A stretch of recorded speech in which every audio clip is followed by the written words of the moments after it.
데살로니가전서 5장 1절부터 11절입니다.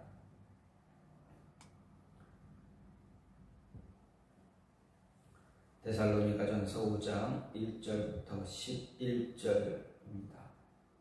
형제들아, 때와 시기에 관하여는 너희에게 쓸 것이 없음은 주의 날이 밤에 도둑같이 이룰 줄을 너희 자신이 자세히 알기 때문이라. 그들이 평안하다 안전하다 할 그때에 임신한 여자에게 해산의 고통이 이름과 같이 멸망이 갑자기 그들에게 이르리니 결코 피하지 못하리라. 형제들아, 너희는 어둠에 있지 아니하며 그날이 도둑같이 너희에게 임하지 못하리니 너희는 다 빛의 아들이요 낮의 아들이라.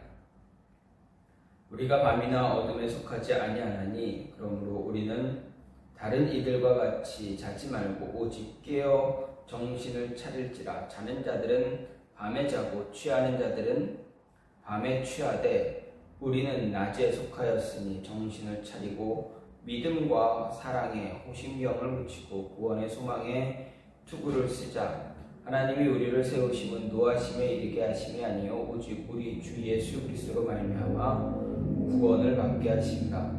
예수께서 우리를 위하여 죽으사 우리로 하여금 깨어있든지 자든지 자기와 함께 살게 하려 하셨느니라.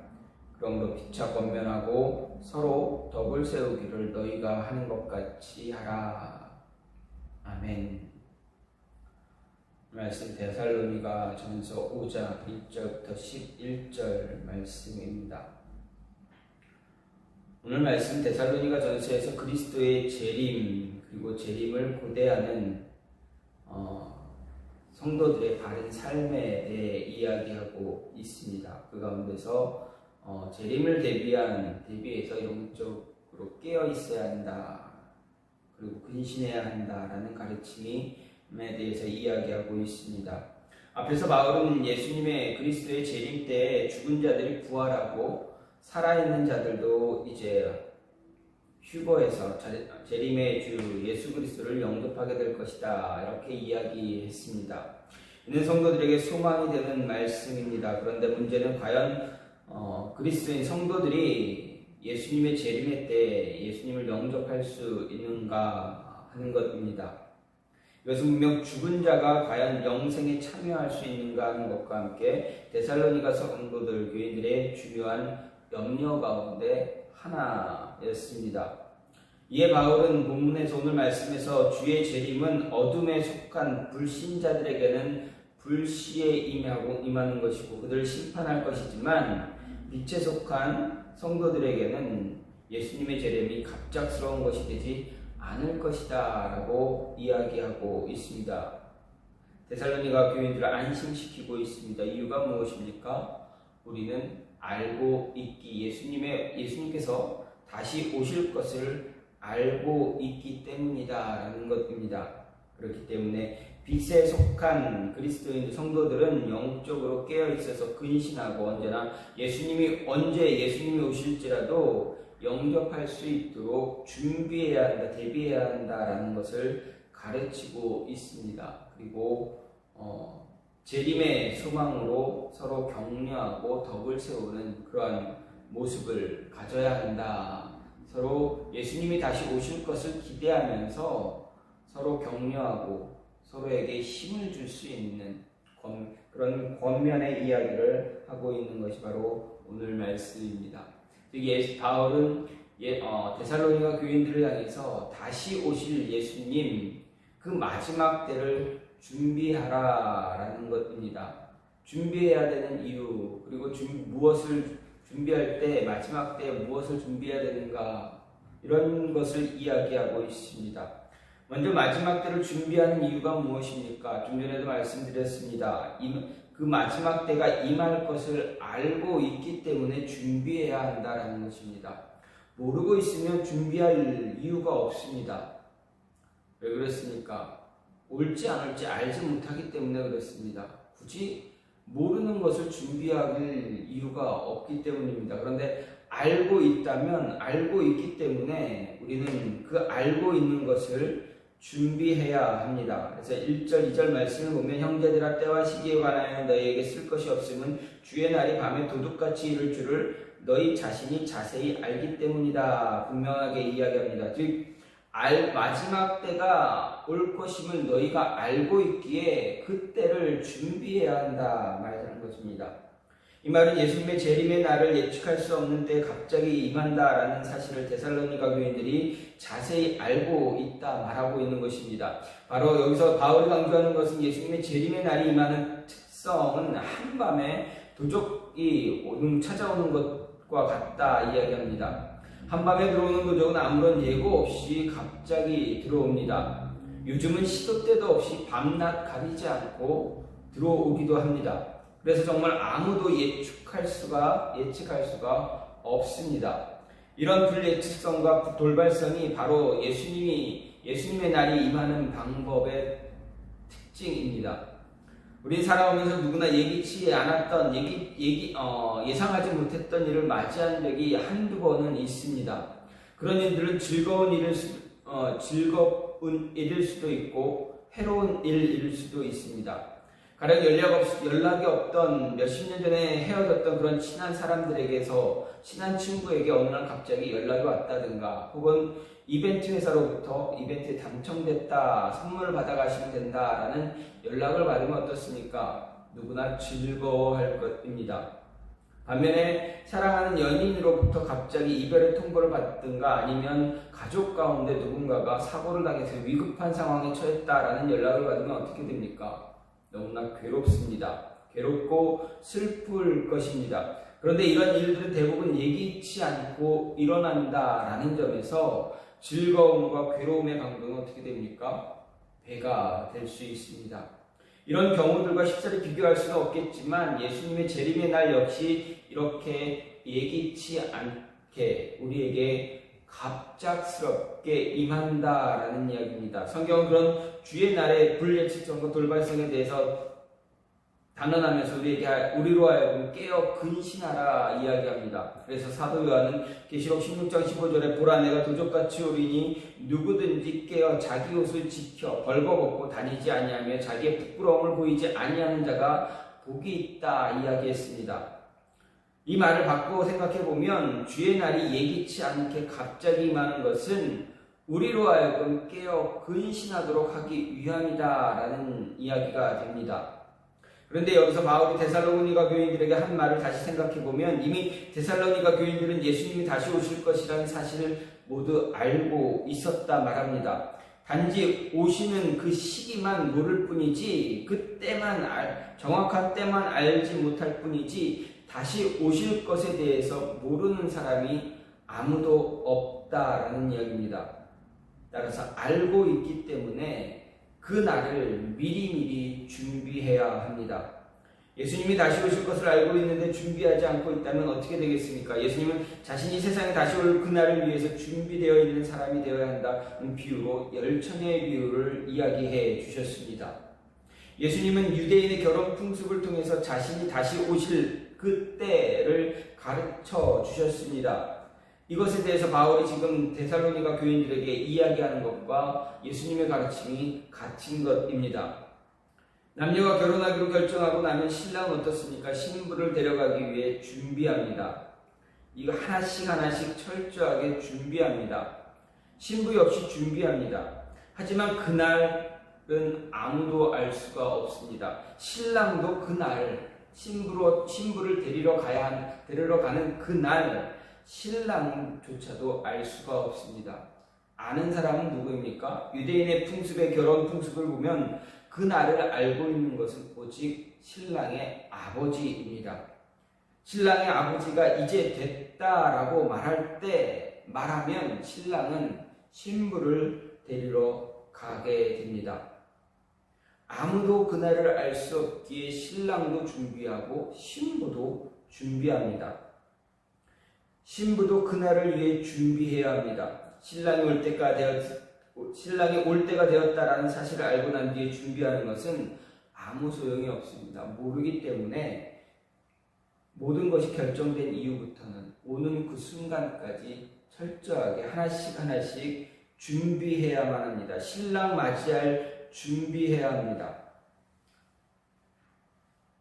분명 신부를 데리러 올 것이라는 것을 다 알고 있기에 준비합니다. 오는지 몰랐다라는 그런 핑계 통하지 않습니다. 신랑을 맞이하러 나온 10처녀 가운데 준비를 잘했던 5처녀는 어떻습니까?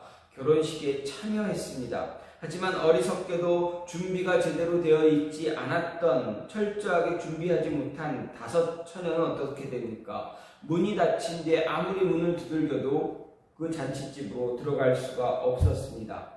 단지 문 밖에 서서 안타까움만 나타내고 있게 됩니다.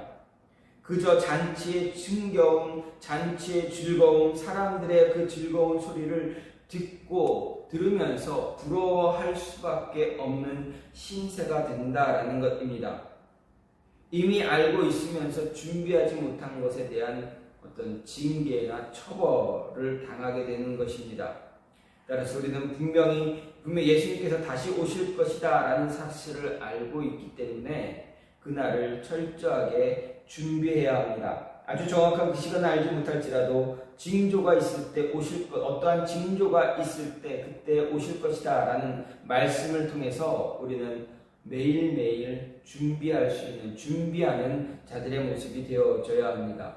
게으른 자 되지 않도록 영적으로 무장하고 준비를 철저히 할 때 예수님 다시 만나고 예수님과 함께 즐거운 잔치자리에 참여할 수가 있게 될 것입니다. 또한 마지막을 준비하는 그 이유는 아무도 피할 수 없기 때문입니다. 아무도 피할 수 없기 때문에 위기의식을 가지고 준비해야 합니다. 3절 말씀을 보면 그들이 평안하다 안전하다 할 그때에 임신한 여자에게 해산의 고통이 이름과 같이 멸망이 갑자기 그들에게 이르리니 결코 피하지 못하리라 이렇게 이야기하고 있습니다. 이 말은 2절과 동일한 의미로 주의 날을 예측할 수 없기 때문인 것입니다. 여기서 평안이란 경각심을 가지지 않는 상태를 이야기합니다. 안전이라는 말은 대적이나 위험으로부터 안전하고 흔들리지 않은 상태를 이야기합니다. 따라서 3절은 심판의 날에 대한 경고를 무시한 채 평안하다, 안전하다라고 스스로 자위하는 그런 어리석은 사람들에게는 잉태된 여자에게 산통이 오는 것과 같이 멸망이 호련히 임할 것이다 라고 이야기하고 있습니다. 심판의 날이 주어졌음에도 평안하다, 안전하다 말하는 그것은 이미 심판에 대한 불감증이 극에 달해 있기 때문입니다. 그들에게는 이미 아무런 위기의식도 없습니다. 영적으로 무감각해져 버렸기 때문에 그렇습니다. 그 무감각함이 극에 달해 있기 때문에 어떤 일이 벌어져도 큰 위기가 아니다라고 느끼게 됩니다. 이런 모습 성경에서 쉽게 찾아볼 수가 있습니다. 먼저 하나님께서 사람들의 죄가 극에 달했을 때 더 이상 놓아둘 수 없었기 때문에 하나님은 심판을 단행하십니다. 노아를 통해서 세상을 심판할 것을 선언하셨습니다. 당시 노아는 하나님의 음성 듣고 자신 주변에 있는 사람들에게부터 하나님의 심판에 대해서 이야기했을 것입니다. 쉬지 않고 하나님의 심판에 대한 경고를 사람들을 찾아가 전했을 것입니다. 하나님이 말씀하신 그 말씀, 그 명령 행하면서 사람들 찾아가 분명히 이야기했을 것입니다. 이제 얼마 지나지 않으면 하나님의 심판이 있을 것이다. 빨리 되돌려야 된다. 돌이켜야 한다. 하나님께 나와 무릎 꿇고 회개하고 죄사함 받아야 한다. 죄를 돌이켜야 된다. 회개해야 된다. 분명하게 이야기했을 것입니다. 하지만 어떻습니까? 당시 사람들은 하나님의 심판에 대해 그렇게 심각하게 생각하지 않았습니다. 그렇기 때문에 자신들에게 주어진, 자신들이 지금 누리고 있는 평안함 그리고 안전함만 믿고 의지했습니다.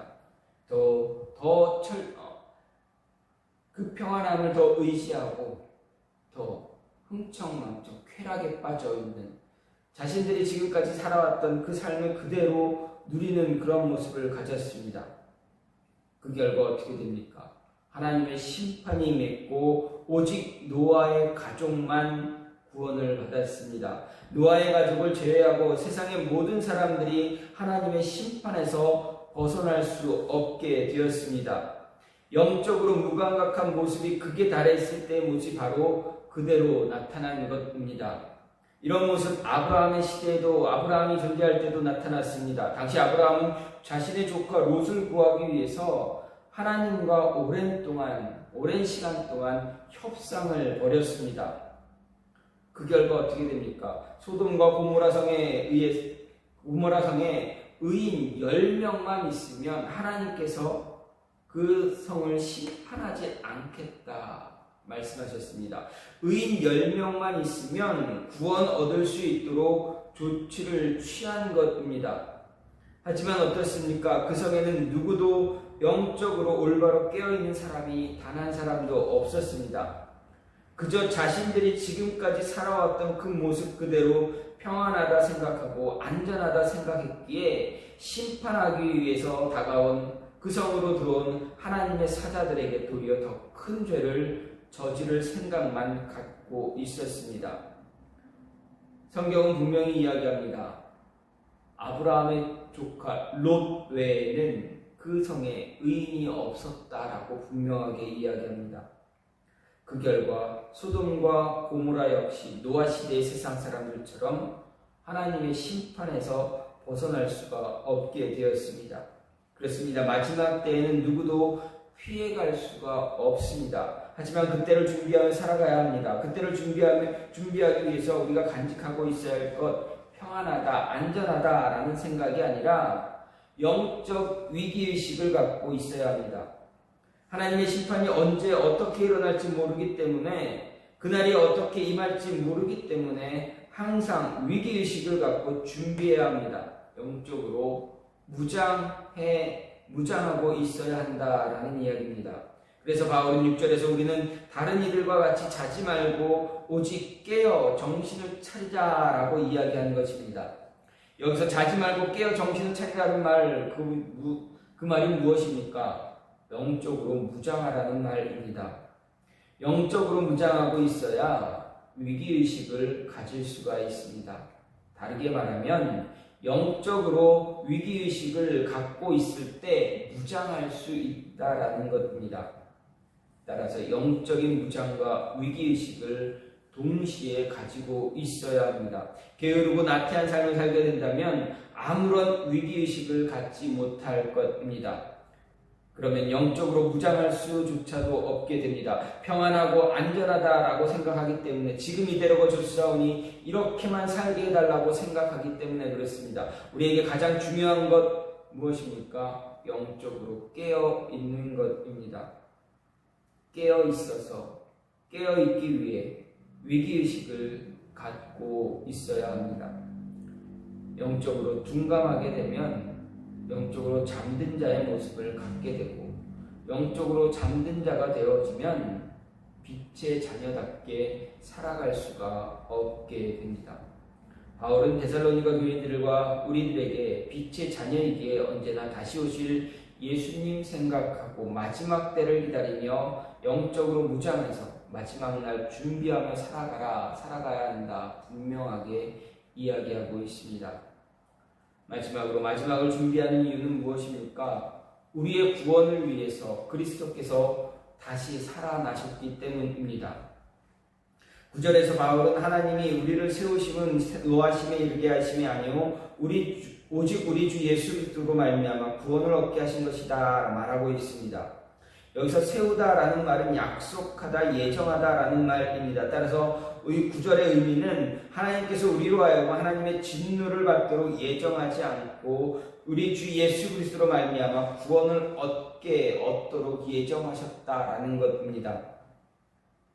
이런 사실을 생각할 때 우리의 구원을 위해서 우리가 할 수 있는 것 아무것도 없습니다. 우리의 구원은 처음부터 마지막까지 우리 주 예수 그리스도로 말미암아 이루어진 것이고 오직 하나님의 은혜의 선물이라는 이야기입니다. 철저하게 하나님께 속한 일입니다. 타락한 인간을 구원하는 일에 있어서 인간은 전적으로 무능한 존재다라는 것을 가르쳐 줍니다. 그것은 모든 인간이 전적으로 타락해 있기 때문에 그렇습니다. 예레미야는 이런 우리의 인간적인 전적인 무능력 상태에 대해서 예레미야 13장 23절에서 구스인이 그 피부를 표범이 그 반점을 변할 수 있느뇨 할 수 있을진데 악에 익숙한 너희도 선을 행할 수 있으리라.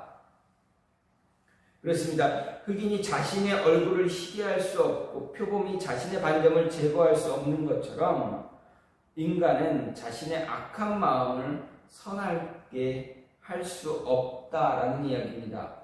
결국 자력으로는 결코 죄에서 벗어날 수 없고 구원에 이를 수 없다라는 이야기입니다. 오직 외부에서 주어지는 은혜로만 가능해지는 것입니다. 그 외부에서 주어진 은혜가 무엇입니까? 바로 우리의 구주 예수 그리스도입니다. 예수 그리스도에 의한 것입니다. 하나님께서 우리에게 주신 전적으로 우리에게 주신 선물 예수 그리스도입니다. 예수님께서 우리를 구원하기 위해서 우리의 죄를 대신 지시고 십자가에 달리셨습니다. 우리를 구원하기 위해 말할 수 없는 고통과 수련을 당하시고 다시 살아나신 것입니다. 우리의 마지막을 위해서 예수님이 이렇게 준비하셨습니다. 따라서 우리도 마지막 때를 위해 철저하게 준비해야만 합니다. 이미 말씀에 이 마지막 때가 올 것이라 선포되었습니다. 그렇게 우리는 그때를 준비하는 삶을 살아야 합니다. 그 삶은 다른 곳에서 찾는 것이 아니라 마지막 때를 위해 어딘가에 가서 기대하고 기다리는 것이 아니라 우리가 지금 살아가고 있는 이 세상에서 내가 먹고 자고 일하는 이 세상에서 삶의 터전에서 주어진 것에 주어진 일에 최선을 다하며 살아가는 것입니다. 열심히 일하며 살아가는 것입니다. 열심을 다해 맡겨진 일을 감당하는 것입니다. 마지막 때가 가까이 다가오고 있음을 세상에 나타나는 징조들로 우리는 알 수 있습니다. 성경에 기록된 그 징조들이 세상에 나타남으로 인해서 종말의 때가 가까이 다가오고 있기에 마지막을 준비하며 살아가야 합니다. 바로 우리 각자에게 주어진 삶에서 맡겨진 할 일에 열심을 다하고 살아가는 것, 그것이 바로 우리가 해야 할 일입니다. 예수님의 죽으심과 부활하심은 바로 이것을 위한 것입니다. 우리가 우리에게 주어진 삶에서 할 일을 다하며 그리스도인답게 살아감으로 다시 오실 예수님 만나는 것입니다.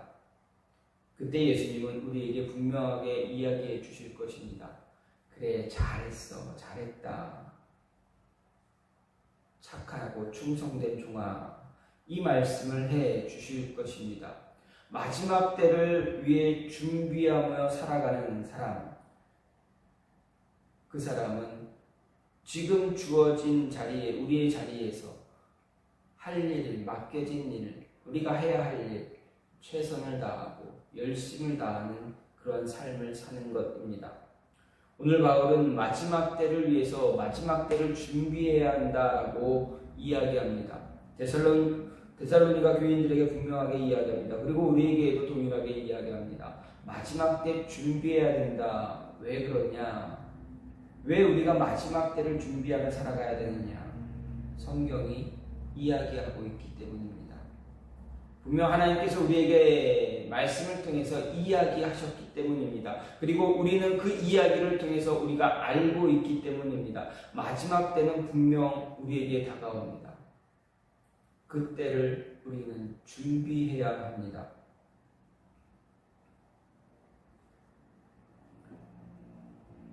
또 그때는 아무도 피할 수 없기에 우리가 영적으로 깨어 있어서 위기의식을 갖고 깨어 있어서 준비해야 합니다.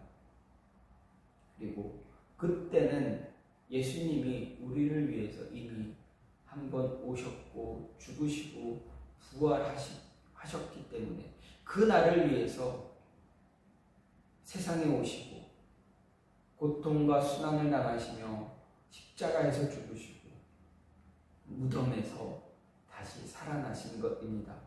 바로 그때를 위해서, 그때 우리와 만나시기 위해서. 그래서 우리는 그때를 위해 준비해야만 합니다. 다시 오실 예수님 만나기 위해서, 다시 살아나신 예수님 만나기 위해서 준비해야 한다. 바울은 이야기합니다.